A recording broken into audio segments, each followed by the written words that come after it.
mencionamos el cuatrimestre anterior. Ok, nada más me faltaría ver ahí algunos recursos. Antes de entrar a las discusiones, me gustaría hacer el comentario de práctica forense del derecho penal. Efectivamente, ya explicamos todo lo que es el desarrollo del procedimiento penal, okay, las 3 etapas.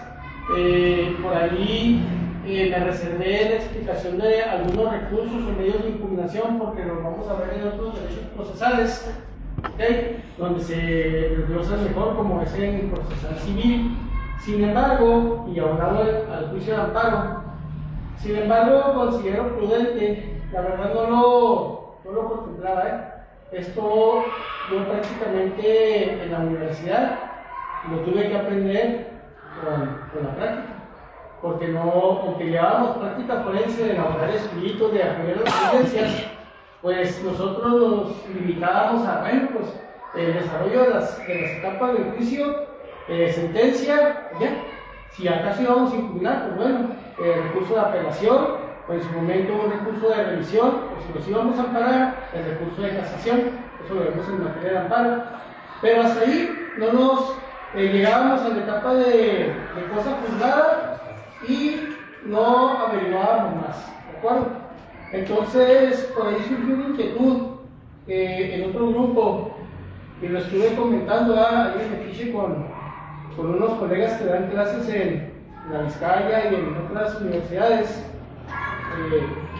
cotejando, comparando ahí los temas, y efectivamente están incluyendo así nada más un capítulo, como 2, llevan un folleto, como 2 hojas de lo que viene siendo la cosa juzgada en el proceso penal y los beneficios de libertad preparatoria o libertad anticipada.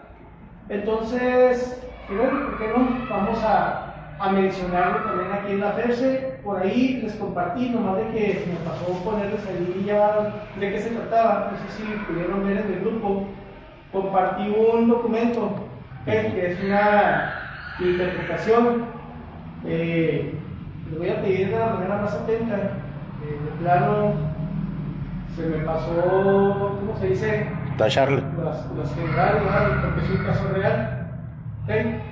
No es con intención de, obviamente, poner en evidencia, de dar a conocerla, eso no es ético, simplemente por eso se los aclaro y confío en que ustedes, pues, lo que les debe interesar en un momento dado, bueno, lo que les debe llamar la atención, ¿a qué se refiere con revisión parcial de la pena? ¿Qué es una libertad anticipada? ¿Poco se puede? ¿Qué requisitos? ¿Cuándo sí o cuándo no, verdad? Entonces, me gustaría explicar eso de una manera concreta antes de entrar y terminar con lo que es materia de sucesiones, ¿de acuerdo? No sé si gustan tomar ahí apuntes de manera individual. Se los voy a comentar. No hay un cuadernillo específico para llevar un seguimiento de este tema.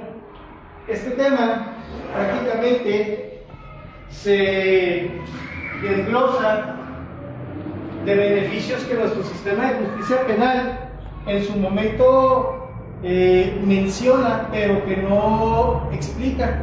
Fíjense que raro, o sea, mencionan beneficios en cuanto a una sanción, cuando no hay reincidente, cuando es la primera vez que el sujeto activo comete un delito, es un delito que no se considera grave, no pone en riesgo el tejido social, opera la reparación del daño, bueno, pero cuando queremos saber exactamente cómo podemos ejercer, gestionar un recurso de esta naturaleza, no lo vamos a encontrar solamente en una disposición normativa, la vamos a encontrar de una manera tácitamente. ¿Qué me refiero con tácita? Subjetivamente explicada o mencionada en algunos artículos tanto del Código Penal Federal, el Código Nacional de Procedimientos Penales y la más importante, que es una ley que sí les recomiendo que la adquieran de manera digital, no la compren, y denle una muy buena estudiada, está muy interesante. ¿Okay? Yo los invito a que la lean. Se llama Ley Nacional de Ejecución Penal. Ley Nacional de Ejecución Penal, que anteriormente era la Ley de Ejecución de Penas y Medidas Judiciales. ¿De acuerdo? Esa ley, la Ley de Ejecución de Penas y Medidas Judiciales, en su momento fue derogada y fue sustituida por la Ley Nacional de Ejecución de Penas. ¿Okay? Esta Ley Nacional de Ejecución de Penas, compañeros, es la que sí nos va a explicar concretamente y exactamente qué elementos, qué requisitos se tienen que llevar a cabo una vez de que una persona ha sido sentenciada a una pena privativa de libertad personal, que es la pena de prisión. ¿Okay? Nosotros debemos de saber, yo lo mencioné, pero lo voy a volver a repetir. Una vez, cuando nosotros nos encontramos bajo un procedimiento penal en calidad de imputado, tenemos a nuestro favor un principio rector, un principio procesal, que es la presunción de inocencia. ¿Qué quiere decir? Que mientras dure el proceso, yo soy reconocido, soy considerado como inocente o libre de toda responsabilidad penal de los cargos o acciones, conductas delictivas que se me están imponiendo. ¿De acuerdo? Una vez de que, ya sea por un mecanismo de soluciones alternas, como un procedimiento abreviado, ya sea por medio de una sentencia emitida por un tribunal de enjuiciamiento, que viene siendo la etapa de juicio oral, ¿ok? Cuando ya se me declara penalmente responsable, es decir, que existe suficientes elementos para acreditar mi culpabilidad, entonces en ese momento yo pierdo la calidad de presunción de inocente, porque ya está acreditado en todos los sentidos jurídicos mi responsabilidad penal. ¿Ok? ¿Puedo apelar la sentencia? Claro que sí. ¿Me puedo amparar? También. Eso lo vamos a dejar aparte, en su momento lo explico. Vamos a dirigirnos al contexto en donde ya termina el procedimiento penal y yo he sido sentenciado a una pena de prisión que siempre va acompañada de una sanción pecuniaria. Recuerden que la sanción pecuniaria es una sanción de carácter económico que incluye principalmente el monto que equivale a la reparación del daño, más un excedente que viene a constituir una multa económica por poner al Estado en funcionamiento. ¿Ok? Ven que dicen que la justicia es gratuita y los procesos son gratuitos, efectivamente, pero cuando uno es condenado a una pena privativa de la libertad personal y a una sanción pecuniaria, la sanción económica consiste en reparar el daño, ¿ok? Y si digamos que la reparación del daño sean 100,000 pesos y me ponen de sanción pecuniaria 120,000, los 100,000 pesos es para, obviamente, entregárselos a la víctima como reparación de daño, y los otros 20,000 va a ser la multa que el Estado va a atribuirle al sentenciado para que se vaya a las arcas del erario público. ¿Ok? ¿Sí queda claro ese punto? Sí. Por eso, anteriormente, en el sistema tradicional, cuando el delito por el cual se le atribuía a una persona un proceso penal tradicional, si no era grave, se podía, lo que malamente decían, llevar el proceso con pago de fianza, o iba bajo proceso consignado y podía liberarse por medio del pago de una fianza, que el término correcto del sistema era libertad provisional bajo caución. ¿Ok? Deposito, consigno en garantía una cantidad de reparación de rentas, ¿ok?, que asegure la posible reparación del daño. Hubo un daño de 100,000 pesos, pero todavía no se acredita que yo sea penalmente responsable sobre esos daños. Pero si yo llego a ser encontrado culpable, ahí está la garantía para que se entregue la reparación del daño. ¿Me explico? Si soy declarado inocente, me regresan lo que yo dejo en garantía como fianza. ¿Ok? Bueno.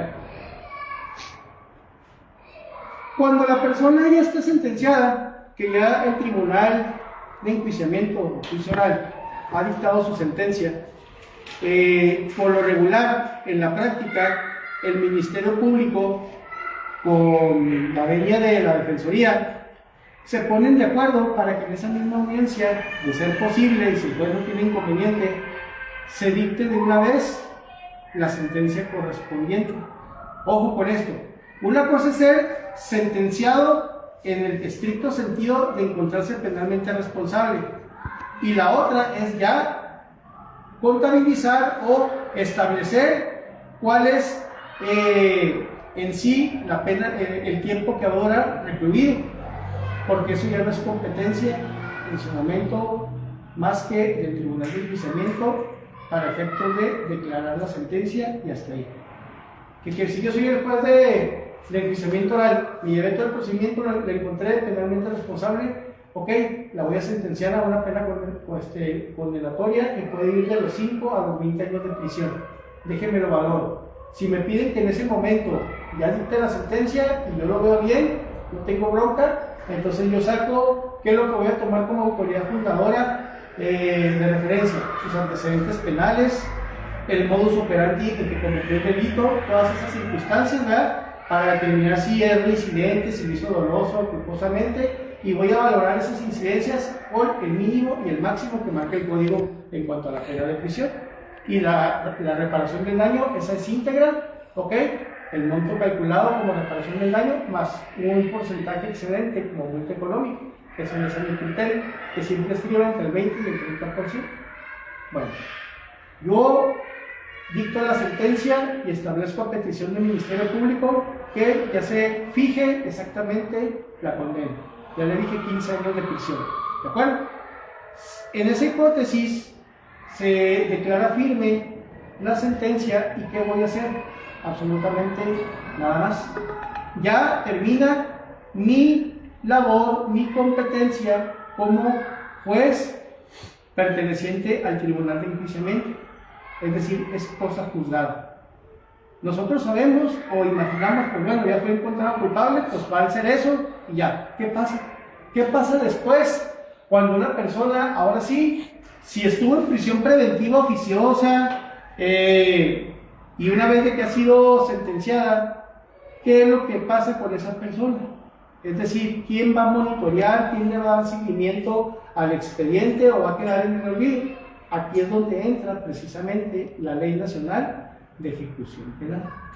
En ese momento, compañeros, entra en funciones otro juez, otra autoridad distinta a la del juez tanto de control, que también participó en la audiencia inicial y en la audiencia intermedia, ¿se acuerdan?, como el juez que participa, o los 3 jueces, que pueden ser 3 o 1, recuerden que se los expliqué. En ese momento va a participar otra autoridad que se le va a denominar juez de ejecución de sentencias. Que les repito, a mí me robaron esa tesis, yo lo intenté y lo voy a seguir demostrando, pero bueno. Este juez de ejecución de sentencias, junto con su equipo de trabajo, con sus auxiliares, que es una fiscalía, es toda una fiscalía, es la fiscalía especializada en ejecución de penas y medidas judiciales, ¿okay? En colaboración con esta fiscalía, se va a encargar de tener en una base de datos digital un monitoreo constante del proceso general e individual de reinserción social que se le va a aplicar a esa persona, a ese PPL. Ya no se les puede llamar, se los he dicho, convictos, presos, reos, delincuentes, son PPLs, personas privadas de la libertad. Es el término correcto que se debe de usar. Si usted en una audiencia, en una cuestión formal, se dirige así simplemente, o se le sale dirigirse a una persona que es un PPL de otra manera, como las que acabo de mencionar, no tiene idea en la bronca que se va a meter, ¿ok? Aunque usted diga, ¿por qué tanto problema? Pues si es un convicto, ya no le puede decir convicto, porque recordemos que entran los principios de derechos humanos, ¿ok? Los derechos humanos están al tanto de este tipo de situaciones, y la justificación es que la palabra convicto, reo, preso transgrede la dignidad de la persona, que a fin de cuentas, aunque sea culpable, aunque sea penalmente responsable, nunca va a perder, por más escoria que sea, nunca va a perder sus derechos humanos, ¿de acuerdo? Entonces, nosotros somos una nación que esta soberanía respeta de manera tradicional los aspectos de derechos humanos. ¿Qué quiere decir? Que en cuanto a la víctima, pues consideramos que con la reparación del daño hay que tratarlos, pero en cuanto al sentenciado, hay que tratarlo con dignidad. Y ya entran las polémicas que ustedes saben, pero cómo mejor no protegen, deberían de ser como Bukele, allá en eso, pero bueno, punto y aparte. Cuando usted ya está a disposición, como PPL, como sentenciado a una pena de prisión, usted, su expediente, se turna y se va a incluir ahora en otro expediente, pero que va a ser el principal. Lo que era antes lo principal, ahora va a ser accesorio, nada más para que tengan conocimiento de todo lo que, por lo cual fue encontrado culpable y está sentenciado o sentenciada. Y el juez de ejecución va a abrir otro expediente en el cual va a empezar su proceso de reinserción.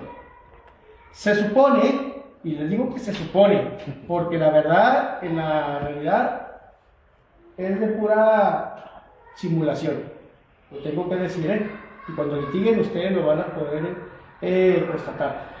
Se supone que una vez de que la persona es canalizada al centro de reclusión, que llega al área de admisión, obviamente se le toman sus generales y es valorada en todos los sentidos, médicamente, le revisan incluso si tiene tatuajes, lo desnudan, la desnudan, ¿verdad? Para hacer esa revisión, se le hace una inspección general, se le hace un análisis, una evaluación, ¿verdad? Rápida para ver si pertenece a un contexto de pandilla, todo ese tipo de situaciones se tienen que tomar en cuenta.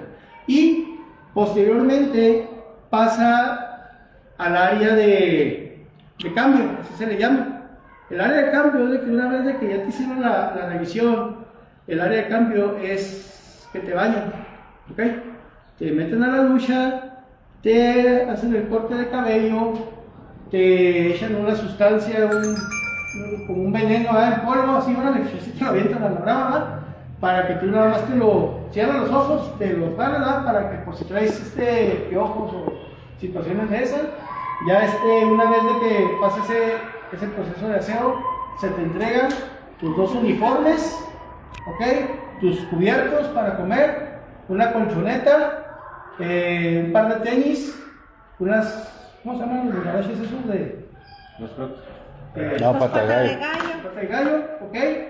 En este caso el uniforme es una pantalonera y una sudadera gris, claro, ¿ok? Y el tiempo de frío te asignan una chamarra. A lo que quiero llegar, pasas al área psicológica, donde tu expediente ya está siendo, mientras pasa esto, ya está siendo valorado por un perito en psicología, que si es necesario te pasa con un perito de psiquiatría, te van valorando y así determinan a qué módulo vas, dependiendo de tu nivel de peligrosidad o situación en concreto.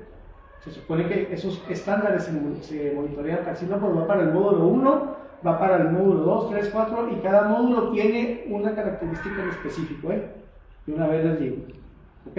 No se las voy a decir, pero deben de saber. Bueno,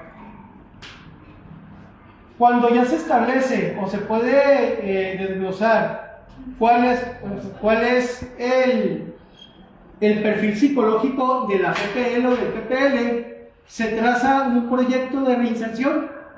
Es decir, que mientras convives en todo lo que viene siendo el proceso general, que es para toda la población, ¿ok? Que entrar a trabajar, entrar a talleres educativos, de capacitación, de deporte, tú vas a tener que cumplir con un proceso de reinserción social individual.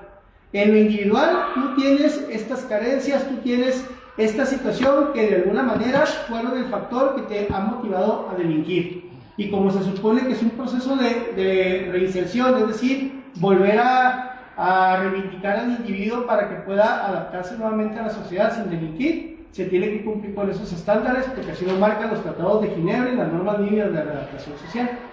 ¿Ok?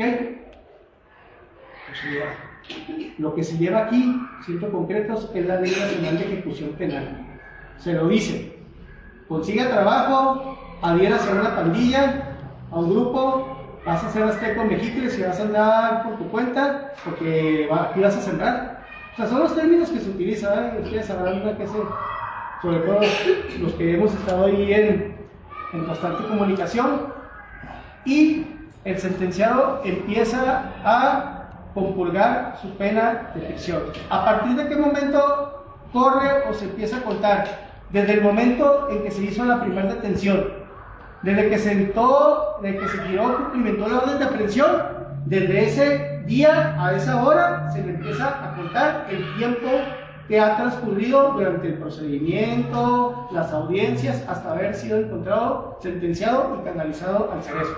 Todo ese tiempo cuenta, son días, a veces son semanas, meses, dependiendo de lo que duró. Ese tiempo corre a favor del sentenciado. ¿Okay?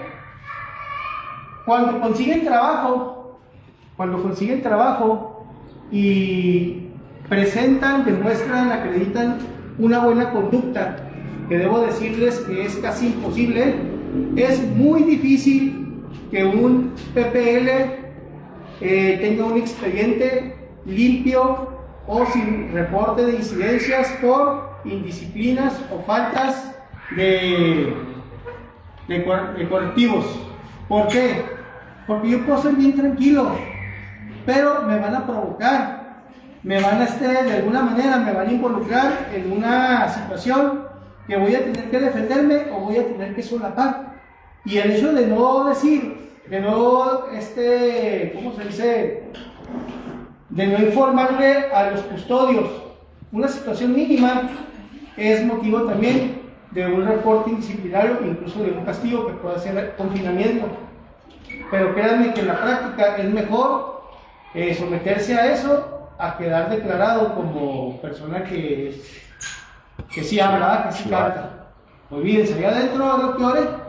Pero bueno, si tengo un expediente dentro de lo que cabe, tranquilo, y de acuerdo a la Ley Nacional de Ejecución Penal, mi delito, el delito por el cual soy sentenciado, no está estrictamente señalado como la excepción a los beneficios de preliberación, entonces yo puedo estar en un momento dado contando los días, y cuando llegue a cumplir exactamente el 50%, la mitad más un día de mi sentencia, desde ese momento ya puedo pedir los beneficios que les voy a explicar. ¿Okay? Esto es la última instancia en materia penal, porque ya está sentenciado, ¿de acuerdo? La ley de ejecución penal dice que, a excepción de delincuencia organizada y secuestro, se puede aspirar a un beneficio preliberatorio una vez sentenciado. ¿Okay? Si usted está sentenciado a una pena de prisión por el delito de secuestro, aunque sea en modalidad simple o agravada peor, no goza ni gozará de un beneficio preliberacional. ¿De acuerdo? Las demás conductas, sí, siempre y cuando cumplan con requisitos previos. ¿Cuáles son esos requisitos? Primeramente, haber ya cumplido el 50% más un día de su sentencia.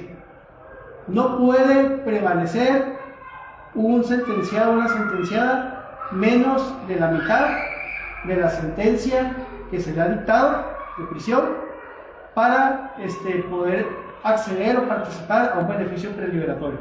A fuerzas tiene que demostrar que tiene la mitad compurgada. Recuerden que aquí cuenta que por cada 2 días, por cada 2 días de trabajo se va a hacer acreedor o al beneficio de que se le descuente un día de su sentencia. Si le sumo a ese criterio de que presento buena conducta dentro de lo que cabe, que no me meto en problemas, de que participo en todos los talleres, en todas las pláticas, oigan, que tenemos que dar pláticas a unos estudiantes, yo me ofrezco para dar mi testimonio, ¿verdad? Como un tipo programa de valora tu libertad, todo ese tipo de actividades. Creo que los internos están por arrepentimiento, están porque les conviene, la verdad, se tienen que sacar un beneficio y se pelean por él, es más, pagan por tener acceso a ese beneficio, como entre otros. Pero no es institucional ni ético que yo les diga eso. Yo quiero que en su momento ustedes lo descubran. ¿Ok? Bueno. Los beneficios preliberatorios o preliberacionales, como le quieran llamar, a los que un sentenciado a pena de prisión, a excepción del que esté por secuestro o por delincuencia organizada, son los siguientes. Es la remisión parcial de la pena, la libertad anticipada que malamente le llaman preliberación,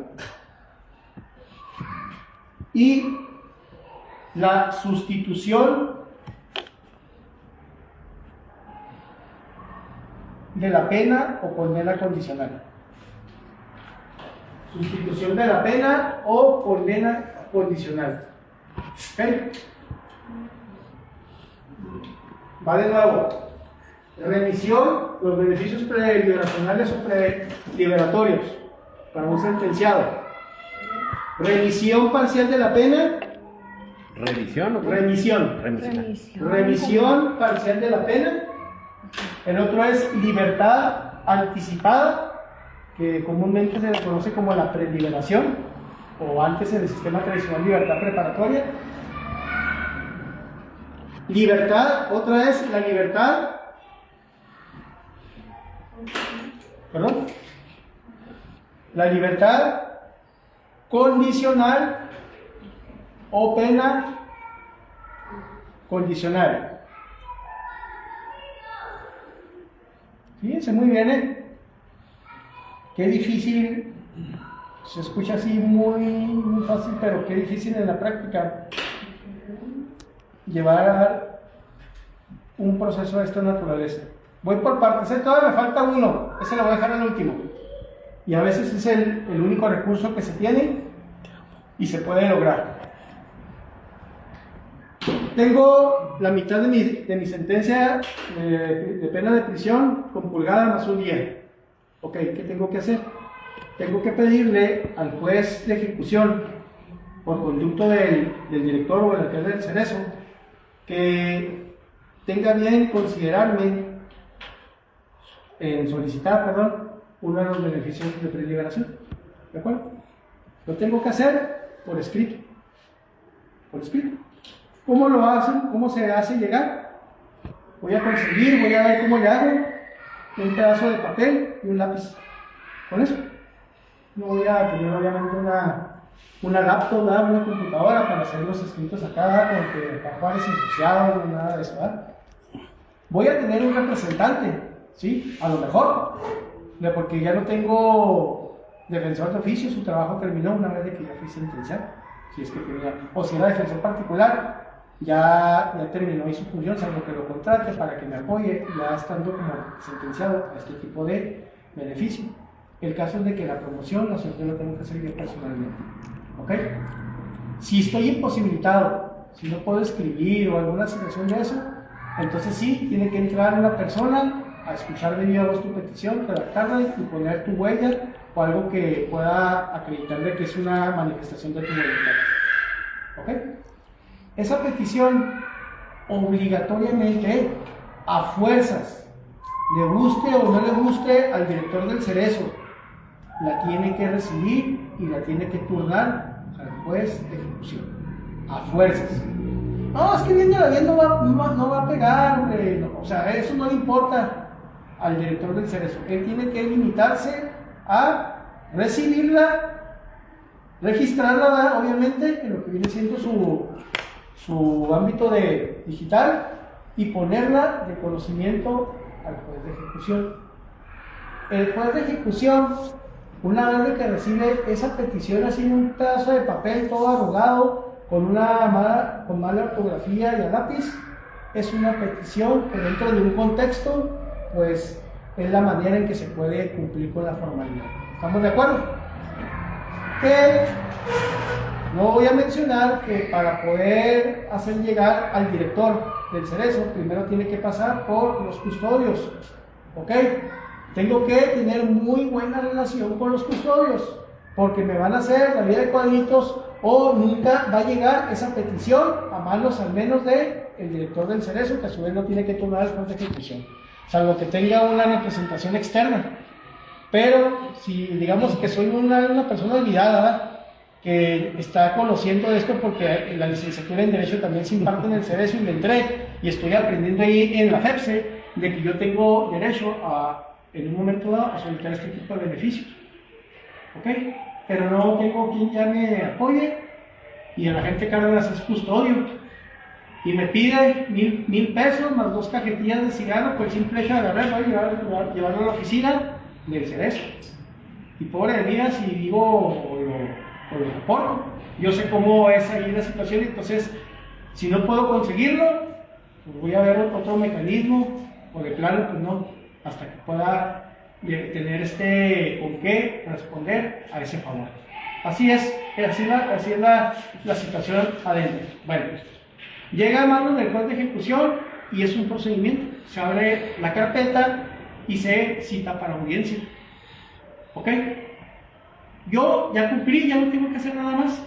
Yo ya nomás le manifesté al juez de ejecución que yo tengo conocimiento que ya cumplí con la mitad de mi pena de prisión más un día, y que él puede verificar que tengo buena conducta dentro de lo que cabe en mi historial, que he participado en todos los talleres y capacitaciones que imparte el Cerezo, y sobre todo que mi delito no se encuentra de los que están catalogados como excepción a esta regla. Entonces le pido de la manera más atenta, por favor, considerar mi situación para ser acreedor o apegarme, acogerme a uno de estos beneficios.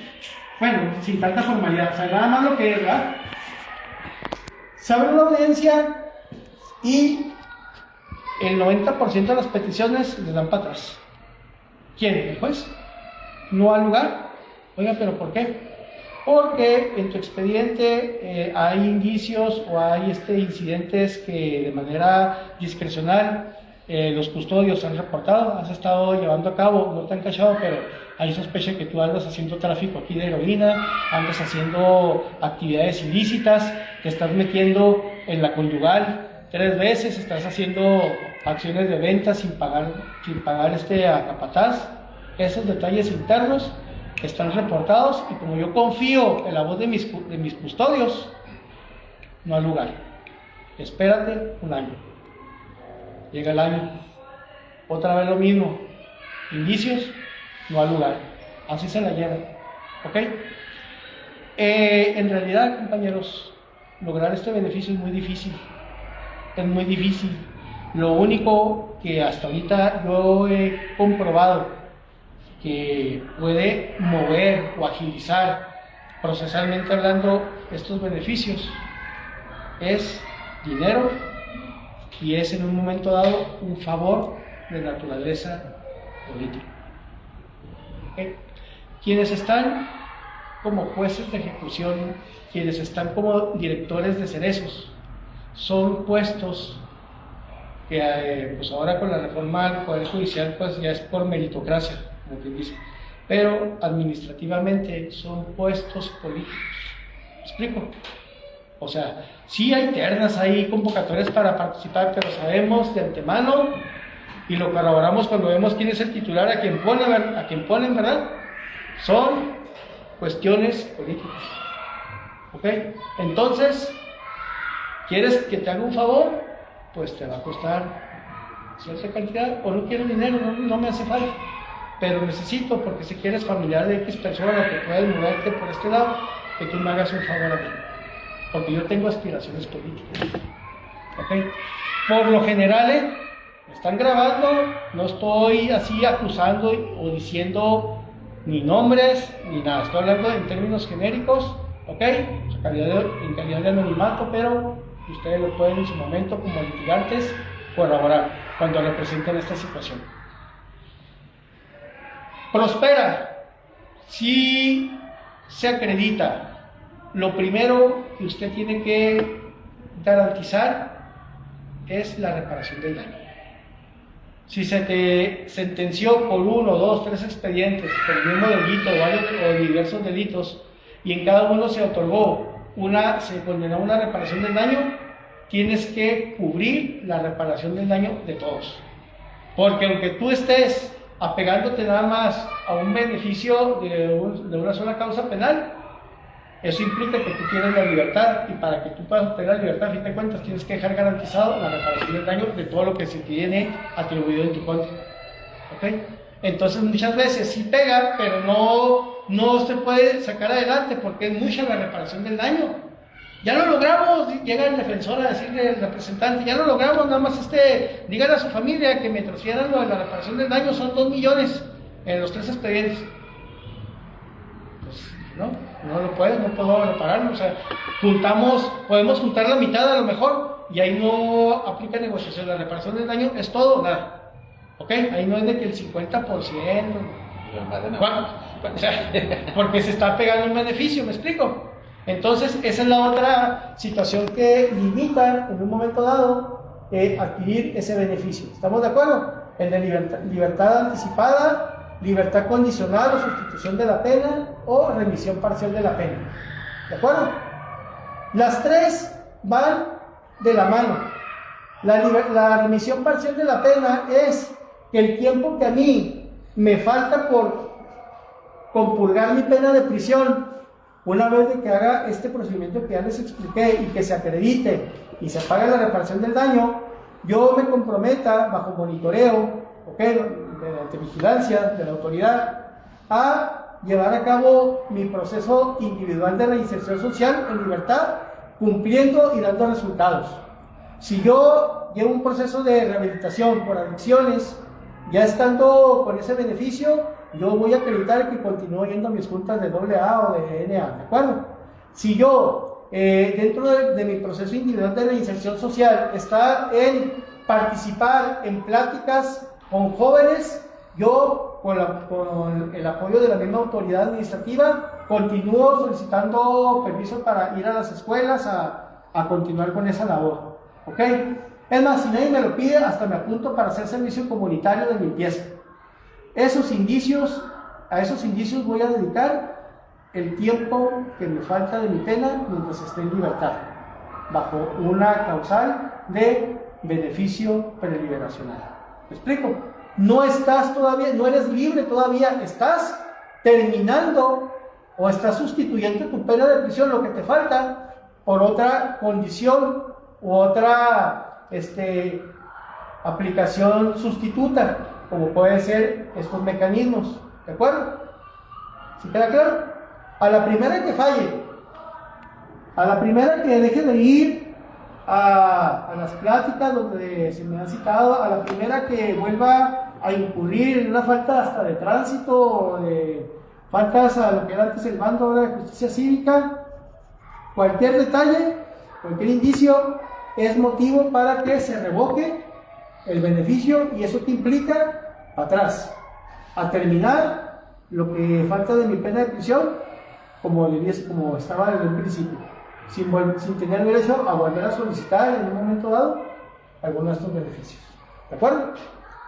Eso es, compañeros, una labor entre el juez de ejecución de penas, la Fiscalía especializada en ejecución de penas y medidas judiciales, el representante, si es que hay alguien que quiera representar al PPL o a la PPL, y la familia del PPL.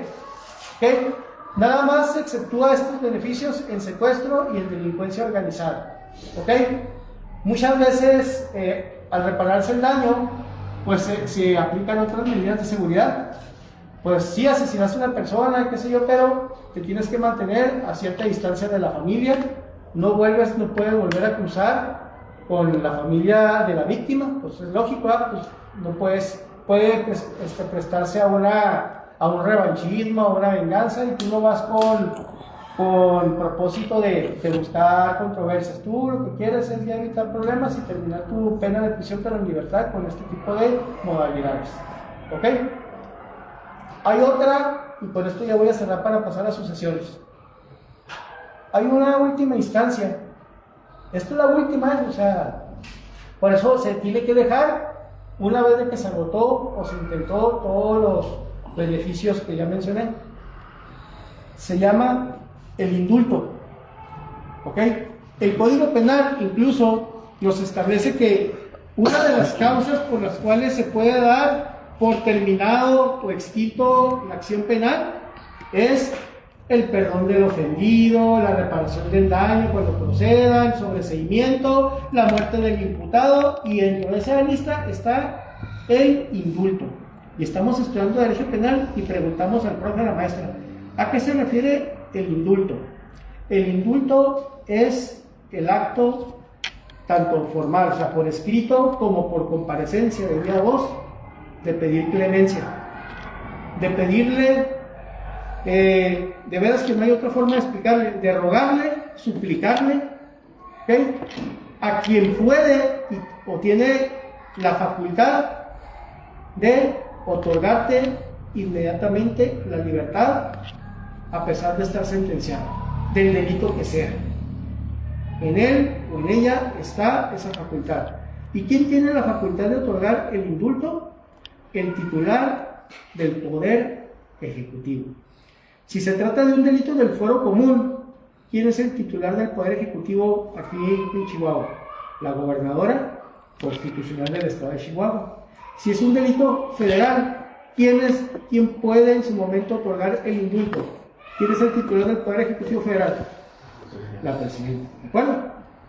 Entonces, esa facultad le asiste al titular del Poder Ejecutivo, ya sea si es en el ámbito federal o estatal, ¿ok?, bajo su más estricta responsabilidad. Lo único que le piden es de que él tome bajo su más estricta responsabilidad la decisión si se lo solicitan, porque él no la va a hacer de investigador ni va a cotejar si lo juzgaron bien. O sea, simplemente, ¿le quieres dar el indulto o no? Tú se lo puedes dar.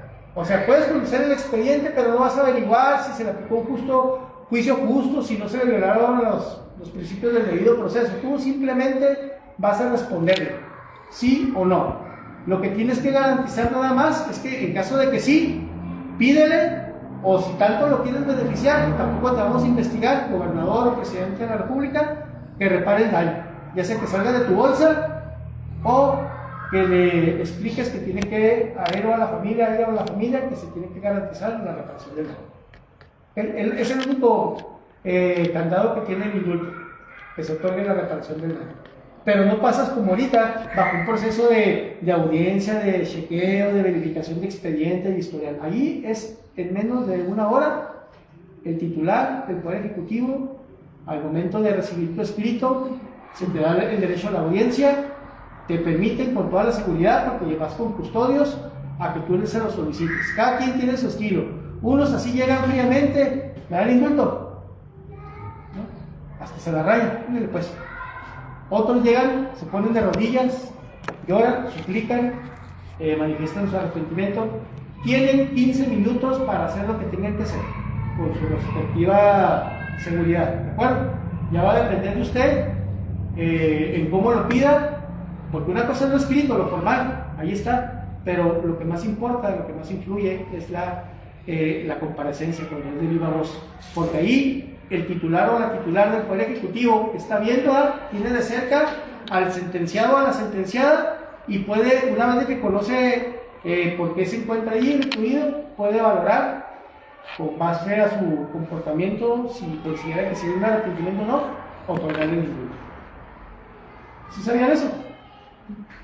Ok. Hay otro término, pero eso se lo voy a decir, que es la amnistía. Eso es lo que me lo olvidé, pues no es colectivo, olvidar el delito. También el Poder Ejecutivo lo puede, pero eso es el federal. Esto es, compañeros, la última instancia en la cual una persona puede obtener su libertad previamente al cumplimiento de su pena de prisión. ¿Ok? Repito, secuestradores, los que están sentenciados por delincuencia organizada en cualquier modalidad, no tienen derecho a este beneficio. ¿Ok? Salvo la clemencia. El indulto sí es parejo. Claro, y por supuesto que el Poder Ejecutivo va a decir, ¿quién está pidiendo clemencia? No, pues que el secuestrador X, no, que ni se me arrimen, no lo quiero recibir. Pues se toma como una negativa, ¿ok?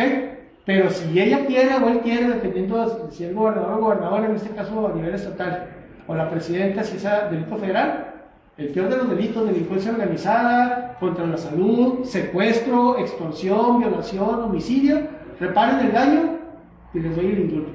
Sí, sí, sí. Por eso es una facultad que está bajo la más estricta responsabilidad del titular del Poder Ejecutivo. ¿Ok? ¿Alguna pregunta? ¿Sí queda claro? Bueno, ese se aplica después de los 50 más 1. Sí. Sí, antes no. Tiene que, primeramente, transcurrir la mitad de su pena de prisión más un día. ¿Ok? Que ya es donde rebasa la mitad. Por eso les digo que un día. Solicitar esos 3 puntos. Y, ¿vale? o sea, después de los 50 más 1, solicitarlo por medio del escrito. Sí, el que le diga puede solicitar una libertad anticipada, una revisión parcial de la pena, la que tenga. Por lo regular, le decimos que cualquiera que sea idónea, que tenga bien aplicarme el beneficio. Sí. ¿Okay? Entonces, ahí él va a valorar cuál es la que en su momento puede adecuarse a su contexto, si es que cumple con los parámetros de conducta, de su expediente, de lo que mencioné ahorita, ¿verdad? Que no tenga mal historial o reincidencias de falta de disciplina, que sí esté participando, que sí trabaje, ok, todo ese tipo de indicios son los que se van a valorar. Y ese expediente, esa información, pues, está a disposición nada más del juez de ejecución y de la Fiscalía Especializada.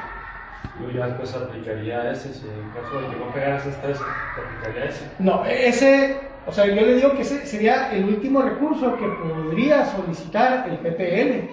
O sea, obviamente que el indulto no se lo va a pedir al juez de ejecución. Al juez de ejecución nomás le puede pedir una revisión parcial de la pena, una libertad anticipada o una pena sustitutoria o condicional, que me permita, en vez de estar en prisión, hacer una labor afuera, como las que mencioné, que son apegadas a mi reinserción social.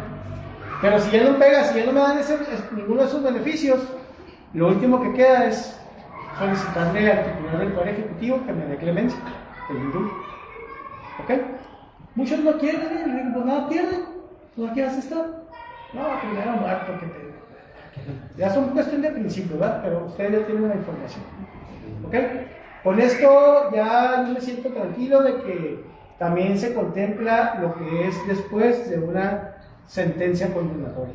Ya una vez de que se agotaron los recursos de medios de impugnación, que la apelación, que el juicio de amparo, que faltas al debido proceso, que intervención de derechos humanos, etcétera, etcétera, estos son los mecanismos para un beneficio preliberacional de una persona sentenciada a pena de prisión, porque recordemos que una persona sentenciada a pena de prisión sí tiene sus derechos humanos, pero tiene sus derechos políticos y sus derechos civiles suspendidos.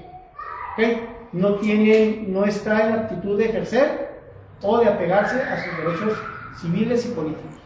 Tiene sus derechos humanos, esos son intocables, pero los derechos civiles y políticos no pegan. No es persona en el estricto sentido de ejercer acciones o actos jurídicos, ¿me explico? Solamente esto se apega a una bondad de los derechos humanos, por eso se autoriza. Pero si ya está sentenciado, pues ya tienes que compurgar lo que se te dictó y terminar tu proceso de reinserción, que no se da, la verdad, en la mayoría de los casos. ¿Queda claro, compañeros?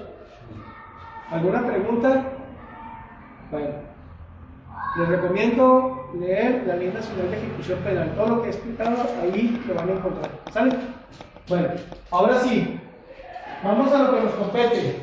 Antes de eso, me gustaría, de manera voluntaria, porque en la siguiente clase ya tenemos que empezar con derecho fiscal y dar seguimiento a lo que llamamos administrativo y tocar un tema que encargué de tarea en internacional privado. Me urge, y primero se los quiero poner a consideración, quién puede apoyarnos con la exposición de dos temas que corresponden a la asignatura de derecho fiscal. Un tema es la clasificación de las contribuciones. ¿Cuáles son los impuestos federales, estatales, municipales, de acuerdo al Código Fiscal de la Federación? Toda exposición van a sacar la investigación del Código Fiscal de la Federación. Ese sería un tema. Y el otro tema sería el crédito fiscal, que también en el Código Fiscal de la Federación vamos a encontrar toda la información jurídica sobre lo que es un crédito fiscal. Pregunto, voluntariamente, ¿quién desea exponer la próxima semana? ¿Usted? Como es la primera persona que se ofrece, escoge el tema. ¿Qué le gustaría? Las contribuciones. La clasificación de las contribuciones, muy bien. ¿Quién gusta exponer el tema de crédito fiscal? No se hagan volar. ¿Usted? Ok, agente Cárdenas. Muy bien. Recuerden que todos vamos a exponer. ¿Vale? Va a ser la Perdón. crédito fiscal. Crédito fiscal, ¿de acuerdo? Compañeros, sencillo, no más de 10 minutos, concreto, nada más lo que es, ¿ok? Para yo poder tener también la intervención de hacer una retroalimentación, como lo hemos hecho siempre, no me dejaré mentir. Ustedes investigan, las dudas que tengan, conforme van investigando, me pueden consultar, a veces tarda un poquito, pero sí les contesto y dejamos todo preparado ya para que usted venga a... En la ley, ¿Dónde? en Código Fiscal de la Federación. Código Fiscal de la Federación. Se los quise mencionar para ya dejar eso contemplado y ahora sí vamos a pasar al cierre de lo que es derecho civil, compañeros. La evaluación tentativamente está programada para dentro de un mes, ¿ok? Entre el 17 y el 19 de abril ya se estará cerrando el cuatrimestre y ya tenemos que estar aplicando evaluaciones. Si nos quedamos rezagados en temas, ya saben la dinámica que hacemos. Cuando al cuatrimestre próximo me aboco a ponerme al corriente y luego ya le doy seguimiento a lo que compete. No se les olvide algo, ya tienen que ir checando y generar evidencia de la audiencia que tienen que presenciar en materia penal, ¿se acuerdan? Que mínimo tienen que asistir a una audiencia. El tiempo corre, vayan por favor, convenientemente, buscando la manera que les autorice acceder a una audiencia en materia ¿Los lunes? penal. ¿Lunes de qué ando? Noche, ¿no? ¿Ok? El lunes la damos temprano. Ok.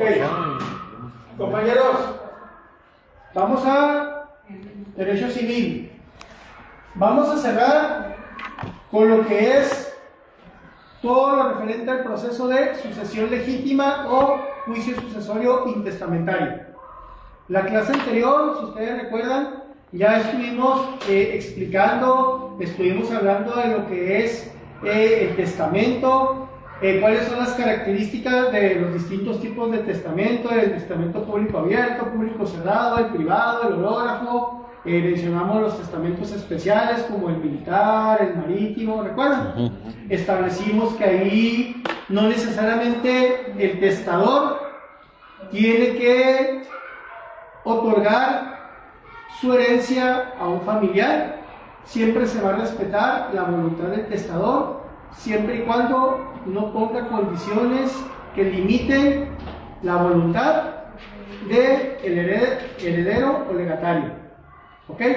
Esas se tomarán como no puestas a la hora de dar lectura a un testamento. ¿Ok?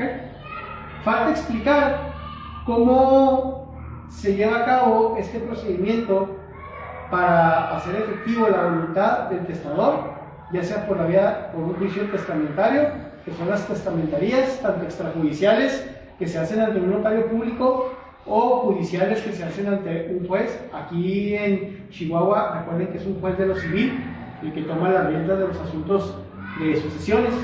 En otros estados podrá ser el juez familiar, pero la ley orgánica del Poder Judicial del Estado de Chihuahua establece claramente que todas las cuestiones de sucesiones será competente el juez civil, no el familiar. ¿Okay? Vamos a hablar que hay dos procedimientos: el testamentario y el legítimo o intestamentario, juicios sucesorios. ¿Ok? El testamentario, sencillo, es aplicar o cumplir con la voluntad del testador. ¿Cómo se puede llevar a cabo? De dos maneras: de manera extrajudicial. ¿Cómo? Acudiendo con un notario público. ¿Ok? Recuerden que cuando hay un testamento previo, el notario público tiene la encomienda de hacerle el conocimiento a los familiares cuando fallezca el testador de que existe un testamento. Su trabajo nada más va a culminar en darles a conocer y entregarles el testamento, cerrado o abierto como lo haya solicitado el testador. Pero les va a decir que si quieren o están de acuerdo en llevar a cabo hacer efectivo el testamento por la vía extrajudicial, ahí mismo con él o en otra notaría lo pueden llevar a cabo. Ventajas: más rápido, más conciso, pero más caro. La otra manera es hacerlo ante un tribunal. El tribunal no le va a cobrar honorarios como lo haría un notario, nada más el abogado que te represente te va a cobrar entre el 15 y el 30% del valor de los bienes que integran la masa hereditaria. Eso es lo que tienen que cobrar en un momento dado por llevar un juicio sucesorio, ya sea testamentario o intestamentario. Oiga, ¿cuánto me cobra? 5, 10, 15, 20, a ver, déjenme checar. Estamos hablando que la masa hereditaria, lo que viene en el testamento, son tantos bienes, los desgloso, saco su valor actualizado y de ese valor le saco el 15, 20, 25, 30%. Y entonces se basa en la avalúo. ¿Vale? Se pide una avalúo. Exactamente. Entonces, pero uno, en un criterio ya de la experiencia, sabe que la avalúo va a dar entre 300 y 400, ¿verdad? Pues agarro 400, le tomo el máximo y voy sacando un criterio. Eso viene en aranceles que nadie toma en cuenta, pero es el criterio que en sucesiones se debe considerar para saber cuánto cobrar. Y una vez se los digo. Si es intestamentario, tenemos que esperarnos a que se haga el inventario de los bienes, que la albacea haga el inventario, se haga el avalúo, y entonces con base a esa información es cuando ya le vamos a decir al cliente que vamos a cobrarle tanto. Por eso de entrada decimos que te va a cobrar el 30% o el 20% de todo lo que se ve involucrado. ¿Okay? Pero todavía no sé cuánto es, ya que tengamos esa información, pues ya desglosamos cuánto es el 20% o el 25 o 30%. ¿Ok? Así se los pongo. Bueno. Particularmente el juicio sucesorio legítimo o intestamentario. ¿Ok? ¿Me están grabando, verdad? Este juicio sucesorio, les voy a pedir que saquen su código civil, por favor, del estado de Chihuahua.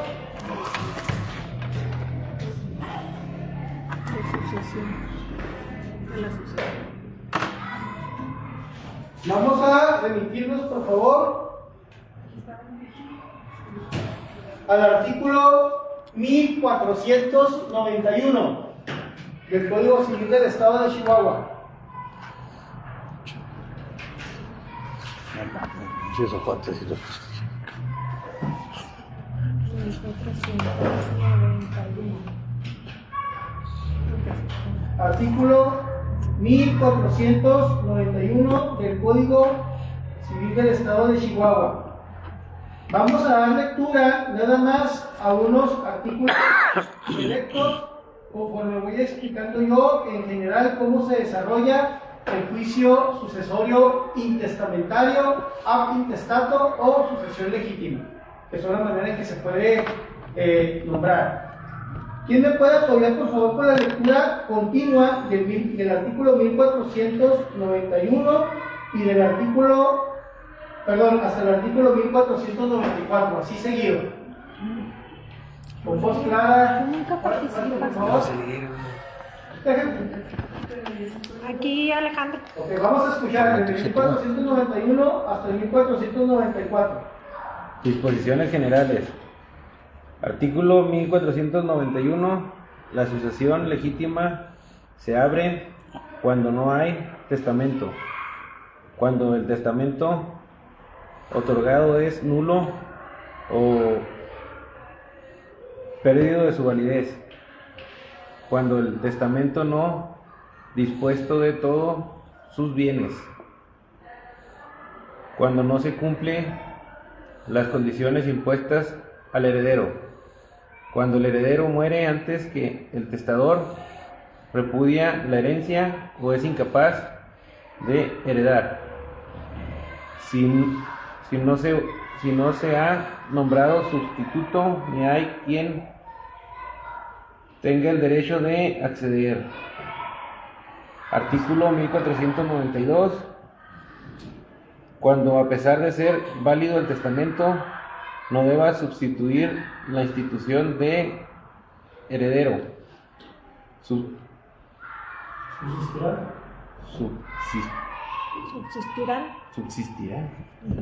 Subsistirán de manera disposiciones hechas en él y la sucesión legítima solo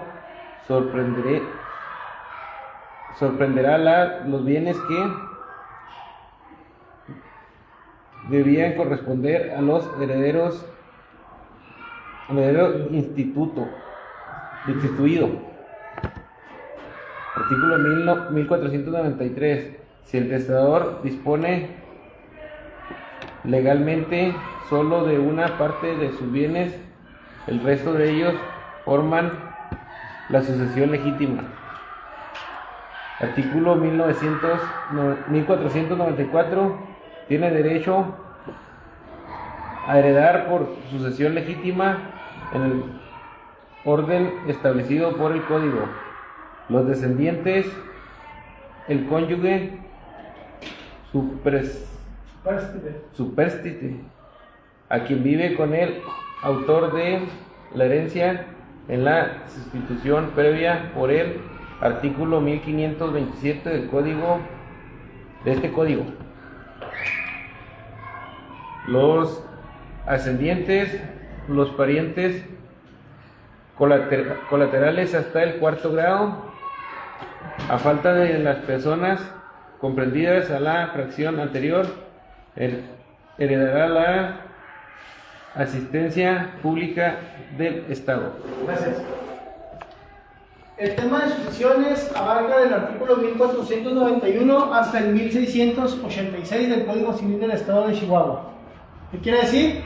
Que vamos a tener que leer como retroalimentación del artículo 1491 hasta el artículo 1686. Voy a explicar de manera muy concreta el juicio sucesorio intestamentario que viene desglosado en esos artículos. ¿Okay? Como ya le dio el compañero, es muy claro la procedencia del juicio sucesorio legítimo o intestamentario. ¿Okay? Este procede cuando no hay testamento. Habiendo testamento, lógicamente es un juicio testamentario, ya sea extrajudicial ante notario o bien un juicio sucesorio testamentario ante un juzgado, ante un tribunal, que en este caso particular de Chihuahua sería un tribunal de lo civil por audiencias. ¿De acuerdo? Ok. El Código Nacional de Procedimientos Civiles y Familiares, que va a entrar en vigor a partir del próximo año y más tardar en el 2028, incluye otros mecanismos que ahorita no les voy a decir porque todavía no están vigentes, pero ahí vamos a encontrar que ciertas cuestiones ya el notario público va a tener más facultades, más atribuciones, ¿de acuerdo? Por lo pronto, el notario público nada más puede llevar a cabo o es competente para llevar a cabo juicios sucesorios testamentarios, ¿de acuerdo?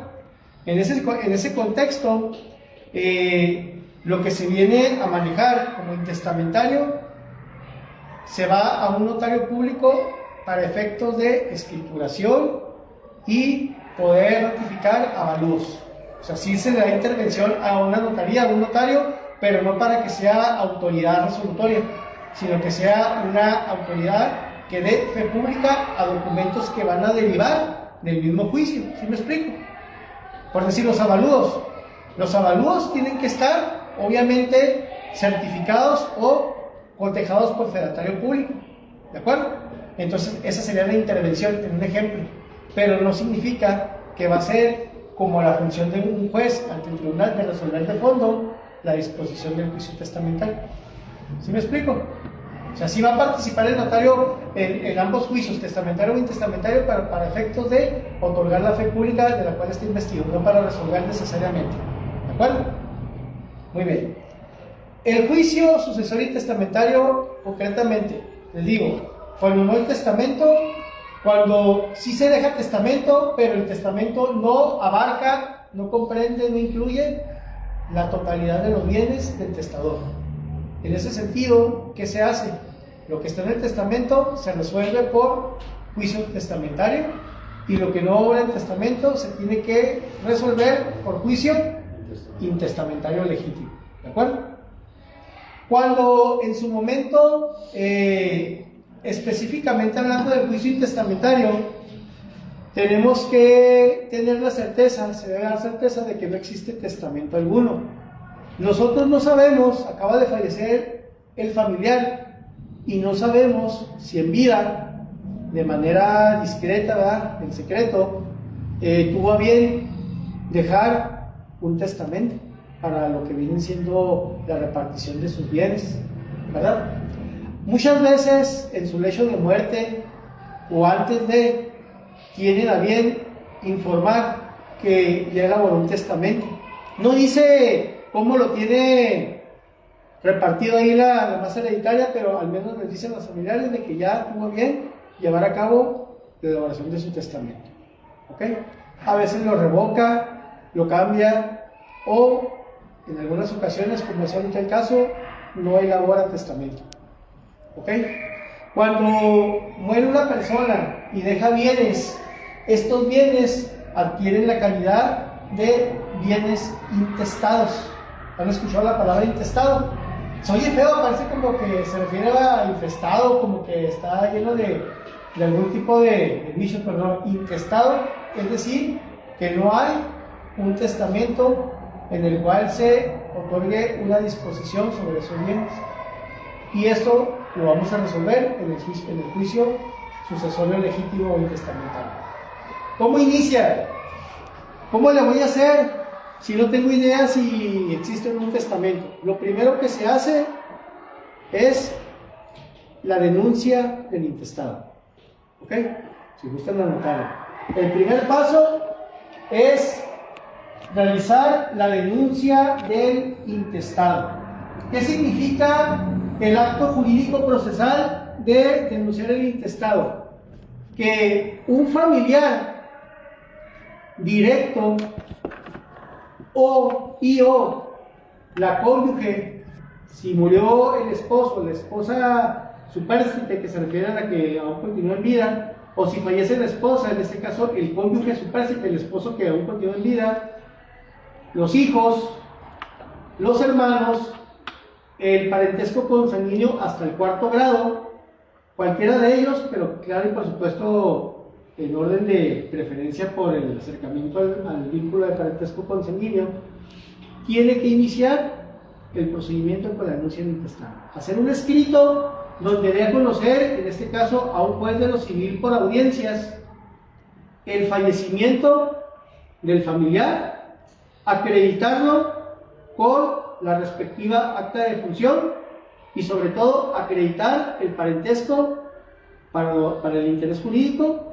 con las actas de nacimiento de quienes son los interesados o familiares del ahora vicuyus, que es el autor de la herencia que acaba de fallecer. ¿Ok?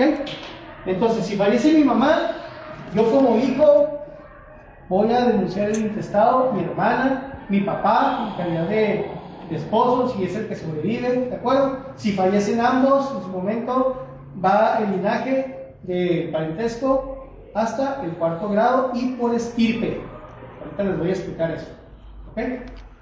Primer paso, repito, hay que hacer la denuncia del intestado. Presentar un escrito dándole a conocer a la autoridad el fallecimiento y acreditando tanto el fallecimiento con acta o copia certificada del acta de función y copias certificadas de las actas de nacimiento de los familiares. ¿De acuerdo? Ese es el primer paso. ¿Qué sucede enseguida? El juzgado, el tribunal, va a tomar conocimiento de la denuncia del intestado, ¿ok? Y checando que al escrito no le falten documentos, no le falten cuestiones que el mismo Código Procesal establece para su admisión, va a dictar el primer auto de acuerdo o auto de erradicación, en el cual va a instruir, ¿ok? Primero va a decir, téngase a Armando Rubio Flores presentando denuncia o promoviendo juicio sucesorio y testamentario a bienes de Ramón Elizabeth Flores Ponce, ¿ok? Acreditando parentesco por consanguinidad en primer grado, hijo, por decir, ¿me explico? ¿Ok?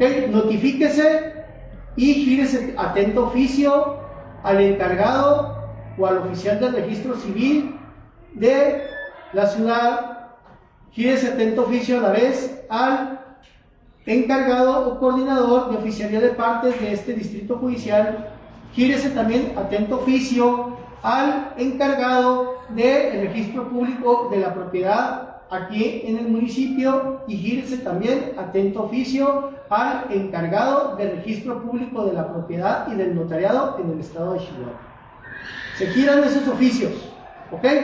Esos oficios se tienen que entregar para que esas dependencias informen si no tienen en sus archivos o en sus registros un posible o la existencia de ¿qué? De un testamento. No sabemos si el familiar llevó a cabo un testamento, ¿ok? Y todavía Central de Notarías no informa, no hace lo propio y se está procediendo a hacer la denuncia de un intestado. Yo como juez no le puedo dar seguimiento a un juicio sucesorio intestamentario si primero no me percato, no me aseguro que estas dependencias me contesten por oficio que no existe en sus archivos, en sus documentos, en sus trámites, testamentos a nombre o a bienes de quien falleció. ¿Me explico? Entonces, una vez de que se ordena que se quieren esos oficios, en la práctica, usted checa el expediente y ahí van a estar los oficios, muy bonitos, y si usted no sabe litigar, pues piense que las cosas se van a hacer solo. ¿No? Una vez de que ve que ya los oficios sobran en el expediente, ya tiene que decirle a la encargada, a la secretaria, ok, pues sí, Estercita, sería tan amable de mandarme a trabajo estos oficios. Así se dice, esto ya son tecnicismos procesales, mandar a trabajo. ¿Qué quiere decir mandar a trabajo? De que se pongan a hacer los copios de los duplicados de los oficios y se dirijan a las autoridades a las que deben de ¿cómo se dice? Expedirse. Cuando queremos que se haga, se envíe, se remita un oficio, se haga una actualización, el término que se va a utilizar es mandar a trabajo. Si usted llega y dice, ¿me podría usted mandar estos oficios o realizar estos oficios? Sí le van a hacer caso, pero le van a decir, se refiere a mandar a trabajo, así para que todos oigan que no sabe que se tiene que decir mandar a trabajo y para que le quede muy claro. Así son de exigentes o sangrones a veces los secretarios, pero nos enseñan, ya no se le va a olvidar que de aquí en adelante una solicitud de esta naturaleza, ¿cómo se pide? Mandar a ¿Se trabajo. puede mandar a trabajo? ¿Está claro? Estoy aprovechando para dar. ¿Me puedes mandar a trabajo? ¿Ok? Nada. Bueno, ¿qué va a pasar? ¿Quién va a ir a remitir esos oficios? ¿Eh? Cuando le entreguen, va a solicitar que manden a trabajo los oficios. ¿Y qué le va a decir la secretaria? Venga la próxima semana, venga en 5 días, lléneme este papelito. A veces cuando tiene mucha carga el juzgado, nos piden llenar un papelito, un formatito, nada más para que no se les olvide, ¿de acuerdo? Pero no implica nada, porque yo no llené ese formatito, ya no me lo van a soltar, ¿no? Claro que sí, lo que pasa es que ella lleva su agenda y a veces pues no es mucho, para que no se le pase, le pone que llene el formativo. Y si lo ve nuevo, lo pone que lo llene. O sea, pues no deja, ¿de acuerdo? Hay que dejarlas pagadas, las copias. ¿Cuánto pedimos para copias? 5,000 pesos, 10,000, 15,000 pesos, ¿verdad? Las más Las baratas copias salen en cuestan 3 pesos. Es más, no, bajaron de precio, valen 1 peso con 20 centavos y las certificadas valen 2 pesos con 30 centavos. ¿Ok? Tiene que dejarlas pagadas para que en su momento, ya cuando le digan que vaya a que se les entregue, ¿cómo se va a hacer la entrega? Abusados con esto. Se va a anunciar, oiga, vengo a recoger unos documentos certificados que se mandaron a trabajo. Número de expediente, tal. Identifíquese porque todavía no lo reconoce. O si ya lo reconocen, eres tú, Rubio, espérate tantito. Bueno, va dependiendo de la confianza que se tienen que ganar. Ya lo dejaste pagado, sí, muy bien. Se los entregan, se les pone el sello con portada, donde consta la fe. Las hojas están foliadas, una hoja de 30, 2 de 30, así van foliadas, certificado el sello, cotejado. La parte que esté en blanco se le pone una línea y se le pone un sello que dice sin texto, ¿ok? Fírmeme de recibido, que firma usted, ya firmó el juez, él tiene sus copias certificadas, ¿de acuerdo? O sus oficios, que son certificados. Cada uno va a irlos a entregar personalmente, le va a sacar una copia simple y va a empezar. Bueno, ¿por dónde empiezo? Pues aquí estoy en el juzgado, voy a oficialía de partes, me recibe esta promoción, entrega el original, que le sellen la copia de recibido. ¿A dónde me voy? Si está aquí en Delicias, ¿qué es lo que sigue más cercano? Pues voy a darle de Tejada. Ahí voy a ir con el registro civil, el mismo mecanismo, y luego me paso más al fondo al registro público de la propiedad. ¿Correcto? Me reciben, sobres. El más tedioso, el que hay que llevar a Chihuahua, al registro público de la propiedad y del notariado del estado de Chihuahua. ¿Ok? ¿Por qué tedioso? Pues aquí está el corte, pero siempre está lleno. Y aquí hay que pagar. Hay que pagar un impuesto y hay que hacer fila. Hay que hacer fila, y ustedes saben que hacer fila de recaudación de rentas por pagar una contribución o un impuesto es llegar bien temprano, estar ahí cómodamente, pacientemente esperando. ¿Qué es lo que tenemos que hacer como buenos abogados? Decirle al cliente, mandarle al cliente que vaya, o bien, si vamos nosotros, cobrar bien con viáticos o mandar a un auxiliar. ¿Ok? Dependiendo de cómo nosotros queremos manejar la situación. Los que andan haciendo las prácticas. ¿De acuerdo? Vaya, nada más entregue este oficio, ándale, sirve que se pasea ahí, ¿verdad? Pero eso es lo que implica. Se paga un impuesto de 270 pesos, se anexa el comprobante, me sellan la copia, se quedan con el original. ¿Vamos bien hasta ahí? ¿Qué sucede? Cada una de estas dependencias, en un término de 5 a máximo 15 días hábiles, no naturales, va a responder por oficio diligenciado. Ahí, ahora sí usted ya no tiene que hacer nada. Hay mensajeros, ¿ok? Hay mensajeros que en su momento, una vez de que ya, cuando si el registro público de la propiedad checa, no hay ningún registro de testamento hológrafo en esta dependencia a bienes de Juan Pérez. Muy bien, ahí está mi contestación, aquí está el oficio, le habla el mensajero, ve llévalo ahí al juzgado que te firmen que te siguen de recibido el acuse. Lo mismo hace el oficial de registro civil, lo mismo hace ahí en el juzgado oficialía de partes, pues aquí está enfrente, nada más se lo remite a ventanilla. No, ya checamos, no hay nada aquí en los archivos. Y el de Chihuahua hace lo propio, lo manda también, a veces por paquetería, al tribunal, lo archivan al expediente, lo actualizan y ya se cumplió con esa parte. ¿Ok? Dos hipótesis. Se encontró en el registro público de la propiedad de aquí de Delicias de que si hay un testamento hológrafo. Se notifica a las partes de que no puede darse seguimiento procesal al juicio sucesorio intestamentario por encontrarse existente un testamento con virtud de base en los artículos, ok, para atrás, porque hay un testamento, ok, ahí se nos notifica.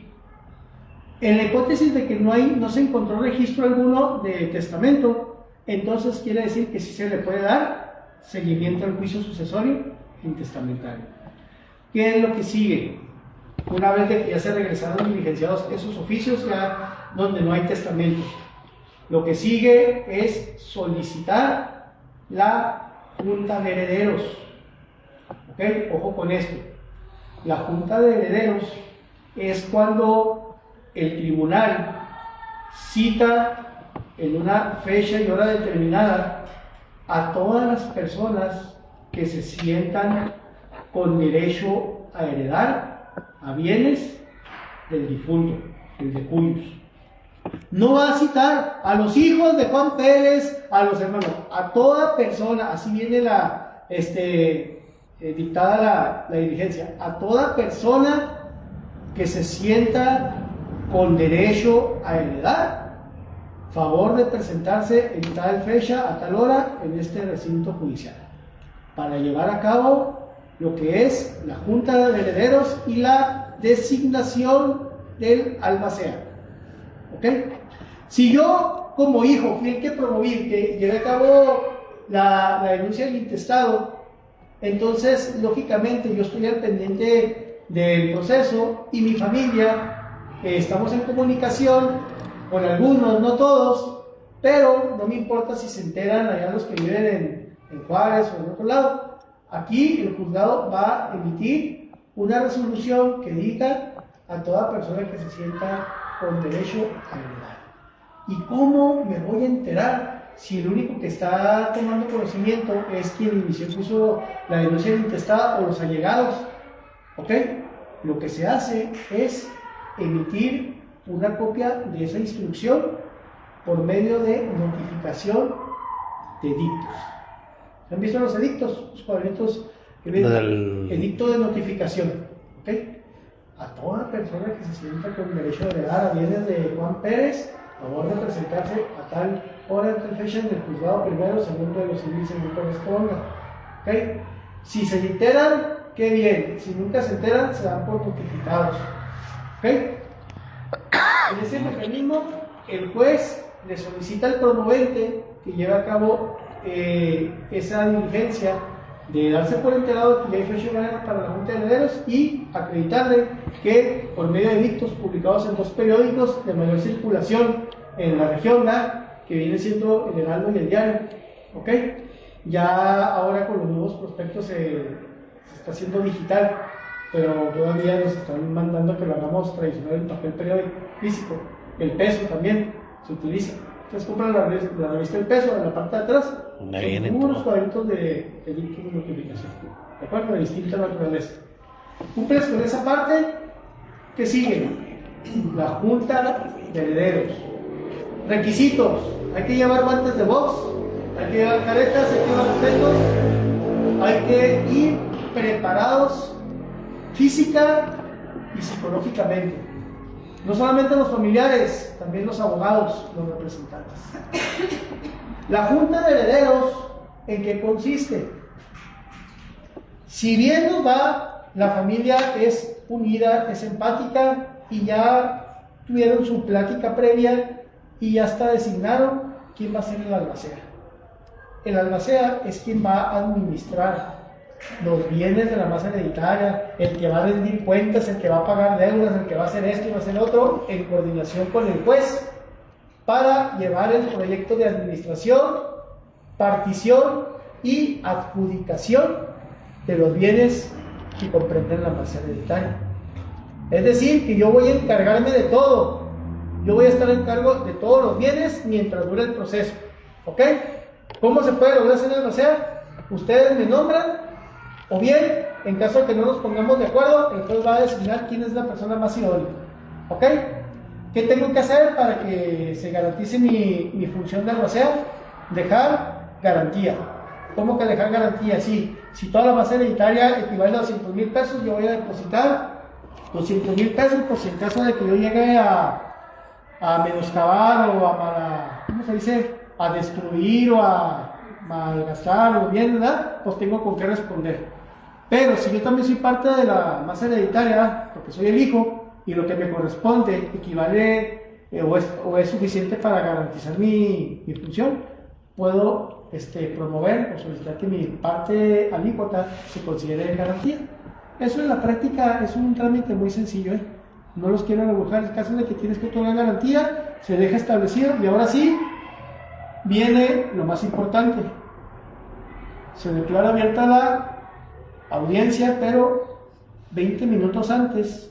El juez te cita 2 horas antes, pero a los 20 minutos, si es a las 5, a las 4:40 y estás desde las 3, va a pasar la secretaria. A ver, familiares del expediente tal, somos nosotros, muy bien. Por favor, se anotan en esta listita, ¿ok? Nombre completo, fecha de nacimiento y parentesco con el de cuyos, con el fallecido, por favor. Ahí te anotan, ¿verdad?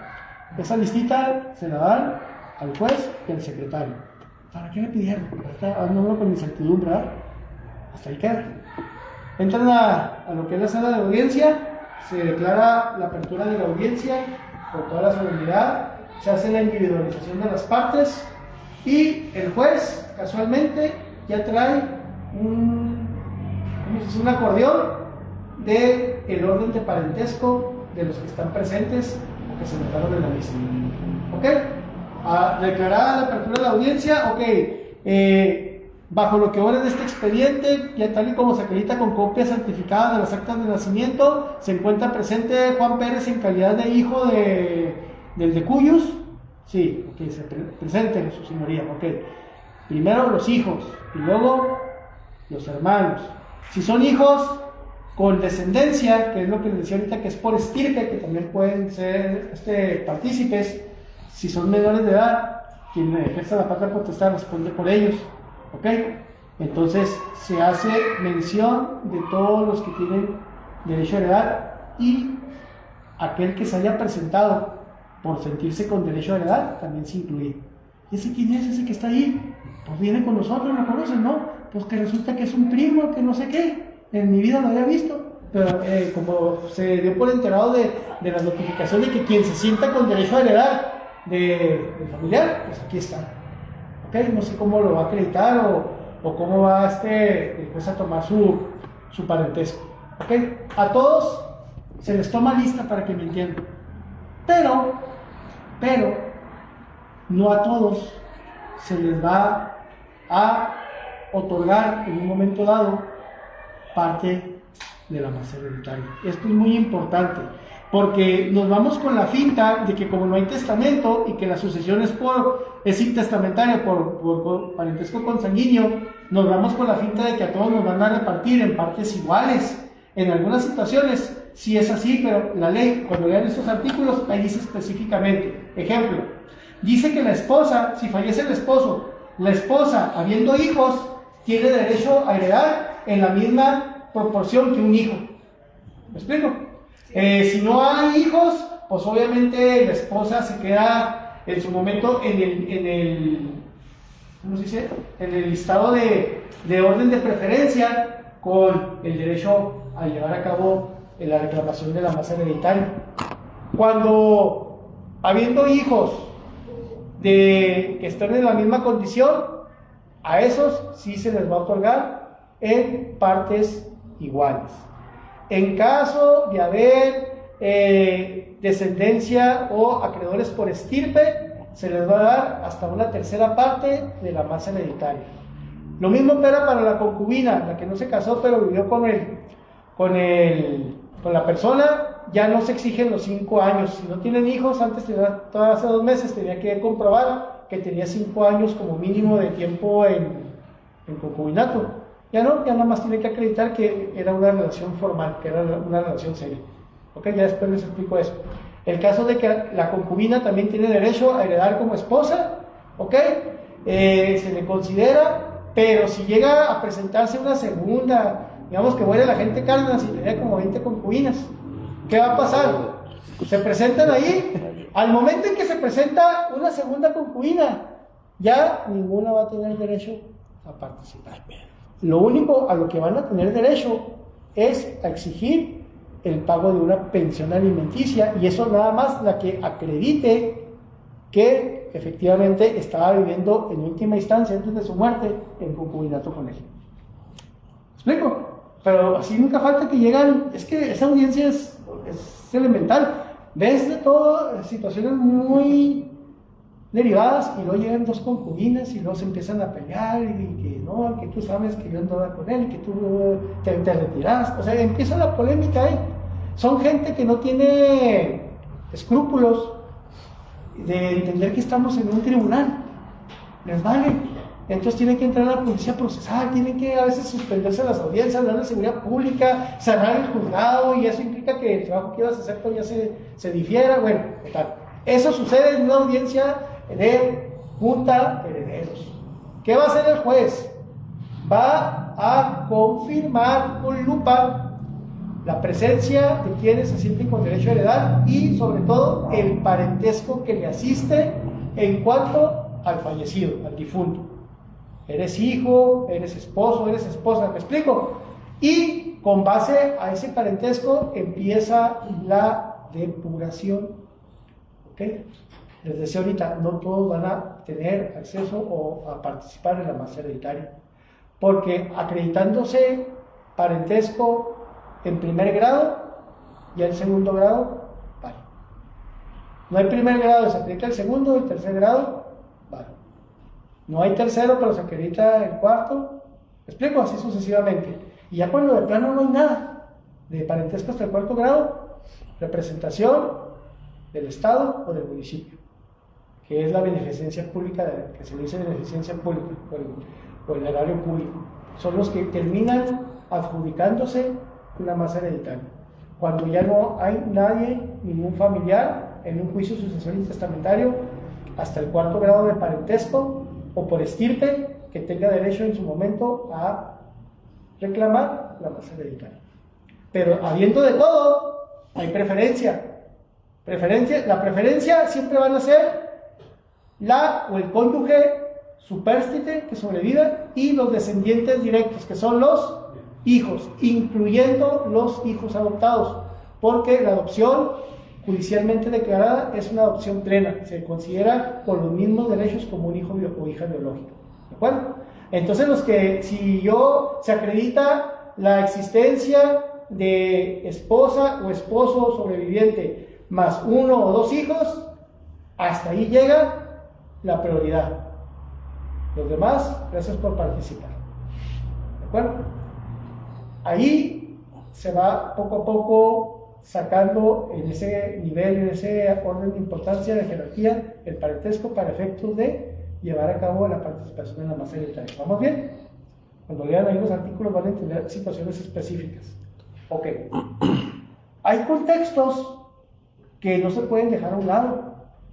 Que murió, pero resulta que dejó a la esposa embarazada, que resulta un hijo o sale una concubina, o presunta concubina, pero acredita que está embarazada de la gente Cárdenas. Entonces se hace un chile con queso y hay que atorarle, hay que tocar y garantizar de la masa hereditaria todas esas obligaciones que quedaron subsistentes. Incluso, ahí les va una, los acreedores, toda la gente que le quedé debiendo, ya me moría, y que se enteran de que pues ya ahora como le cobramos, lo único que pueden hacer es participar en la sucesión, que en su momento, una vez de que se haga repartición, si sobra algo, se les destinen en concepto de pago de una deuda que yo deje con ellos, obviamente cuando lo acredito. Ay, descansar, es muy raro que les toque una parte, pero tienen derecho a manifestarse en participar. ¿Me explico? Entonces todo eso se manifiesta en una junta de herederos. ¿Vamos bien? Punto y aparte, hay que tomarle protesta a la albacea. ¿Ya se pusieron de acuerdo? ¿Quién va a ser la albacea? Familia. Sí, no, ¿saben qué? Yo ya no estoy de acuerdo, ya me acordé que tú eres bien trans y empieza la polémica. No se pusieron de acuerdo, ¿saben qué? Checando aquí el historial, usted va a ser la albacea. Le voy a tomar protesta, oiga, le estoy diciendo que usted va a ser la albacea. Punto. No se va a meter en broncas, pues, salvo que alguien designe a uno en tercera discordia, pero ya lo que quieren es que se termine la audiencia y es mejor ir ya preparados. A quien vamos a designar, que tome protesta, que esté de acuerdo, que otorgue fianza, toma protesta, acepta el cargo. Ahora sí, también allí se va a llevar a cabo la repudiación de herencia y el derecho de acrecer. Todos somos hermanos, pero la verdad, hermanos, señor juez, yo no tengo interés en lo que me corresponde. Quiero renunciar, quiero repudiar lo que me corresponde a mi parte. Mi parte alícuota, yo no la quiero. Entonces, ¿qué va a pasar? ¿Qué va a proceder? Lo que a mí me toque se va a repartir entre todos los demás, en una hipótesis.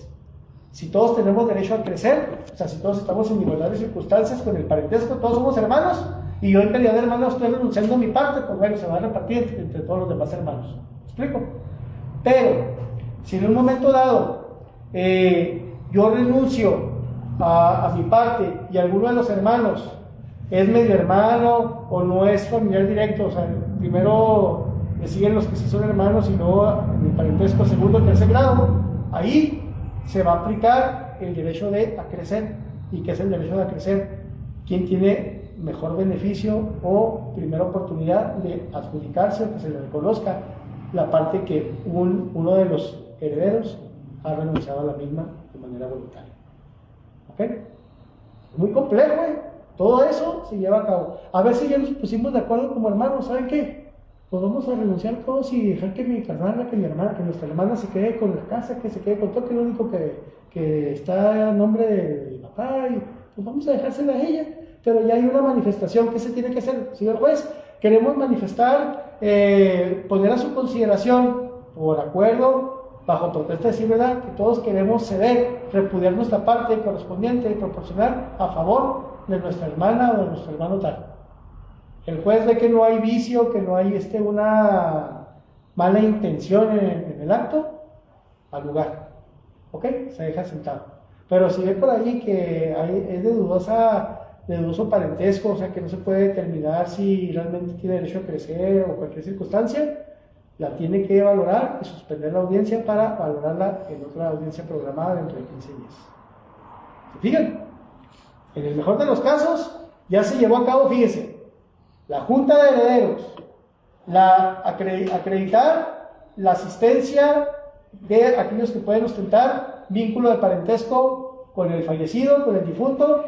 Personas que se sienten con derecho a heredar tienen que manifestar en qué se basan, cómo acreditan el parentesco y en qué grado se encuentran. Si no se hubieran presentado en primero, segundo, tercer grado, a ellos les hubiera correspondido el beneficio, ¿me explico? Si no hay nadie, si de plano no hay algo de interés jurídico, ¿quién va a terminar adjudicándose la masa hereditaria? Beneficencia pública del Estado. ¿Ok?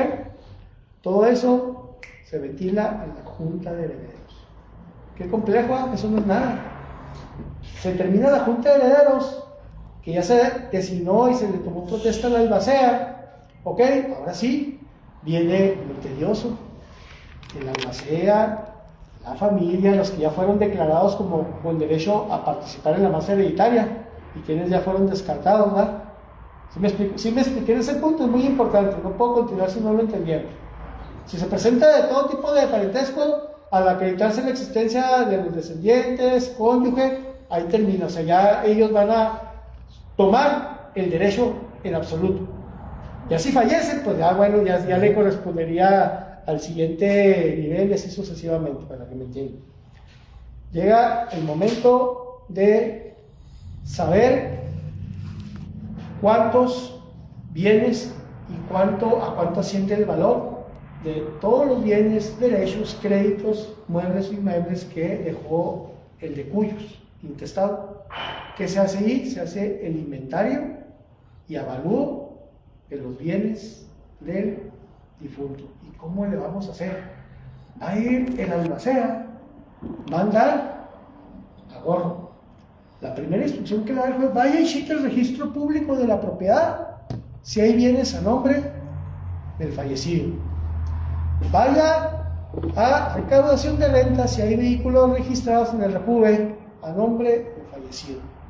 Vaya y deje este oficio a todas las instituciones bancarias a ver si hay cuenta de nómina o de crédito a favor a nombre del fallecido.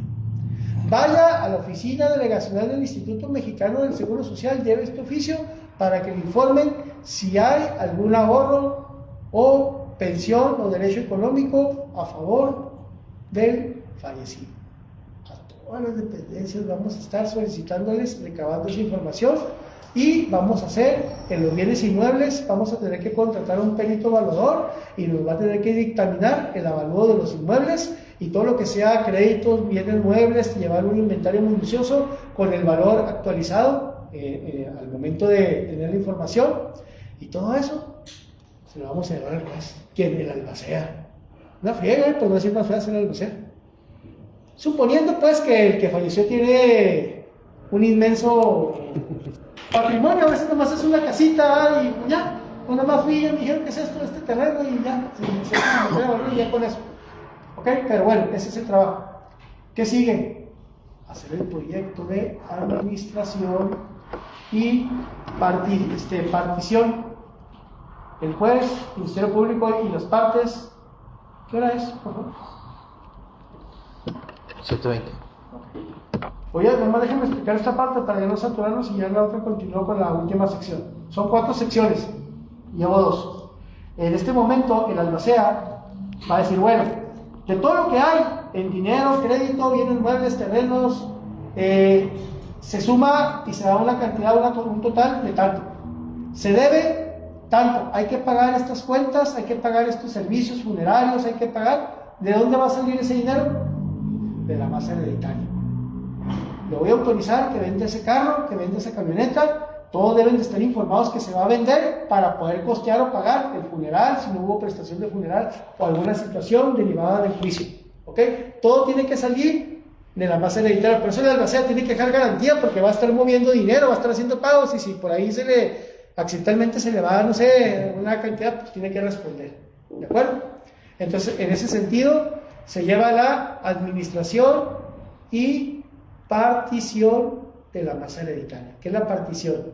Ya una vez que está todo administrado e inventariado, que se liquidan las deudas, ya se establece de acuerdo al parentesco qué porcentaje nos corresponde a todos, si a todos nos toca una parte alícuota o proporcionalmente igual, o un tercio, como lo define el juez, con base a los bienes en existencia, cómo los vamos a repartir. Todos estamos de acuerdo en la casa, que como es una monserga, no falta el que no quiere, vamos a venderle y luego lo que salga lo vamos a repartir. No, es que yo no quiero que se venda, que porque yo aquí vivo y que todo eso se tiene que resolver primeramente para poder darle seguimiento y procesar. ¿Ok? Me estoy explicando así en el mejor de los casos de que no hay ningún problema, todos de acuerdo, todos felices. Ahora bien, la partición es ya tener determinado cuánto le corresponde a él, a ella, a él, a él, a él, a él. ¿Ok? Y ya por último, lo voy a explicar en la siguiente clase, lo que es la adjudicación. Cómo lo que a mí me corresponde va a pasar a ser ya de mi propiedad. No es nada más porque ya lo designen qué se tiene que hacer. ¿Ok?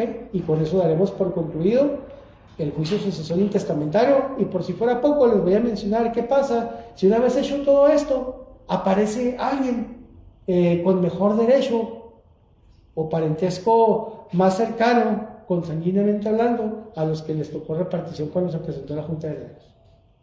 Que suele suceder, Es una lata estos juicios, pero tenemos que conocerlos. Por lo pronto ahí la vamos a dejar. En la siguiente clase ya lo culmino para no abusar de su tiempo. Una vez de que se lleve a cabo las exposiciones que se van a realizar, hacemos esta explicación y luego ya continuamos con las otras materias. ¿De acuerdo? Sí, gracias. Y en un dado caso que los herederos ninguno tenga para lo de la fianza, ¿esa? En un dado caso que se dispensa. Se dispensa, pero dejando lo que usted va a hacer, lo que le corresponde va a quedar.